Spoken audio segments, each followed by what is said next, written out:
আমরা যারা ভারতবর্ষে যারা বসবাস করি, পশ্চিমবাংলায় যে উন্নতি হয়েছিল, আমাদের পশ্চিমবাংলায় উন্নতি ডাক্তার বিধানচন্দ্র রায়ের হাত ধরেই হয়েছিল।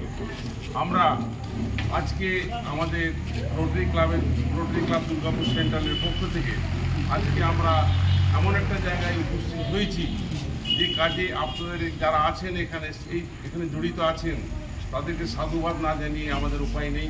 আর আজকে এমন একটা দিনে, সুন্দর দিনে রোটারি শুরু করলাম, যেখানে আপনারা যে পরিষেবা দিচ্ছেন বাচ্চাদের, যাদের মানে সমাজে অনেকে বোঝা বলে মনে করে, কিন্তু তাদেরকে মাথায় তুলে নিয়ে আপনারা সেবা দিচ্ছেন, আমরা খুশি। এবং বর্তমান বিশ্বের যা বিশ্ব উষ্ণায়ন হচ্ছে, তাতে আমার মনে হয় যে আমরা যে প্রথম পদক্ষেপ নিলাম, কয়েক হাজার কোটি গাছ যদি লাগাতে পারি, পৃথিবী ভারসাম্য বজায় থাকবে। তাই আজকে প্রথম উদ্যোগ আমাদের ক্লাবের প্রেসিডেন্ট অনুজা আগরওয়াল বা আমাদের প্রত্যেকটি মেম্বার যেভাবে উদ্যোগ নিয়েছে, আগামী দিনে আমরা আরও গাছ লাগাবো এবং আপনারা আমাদের সাথে থাকবেন।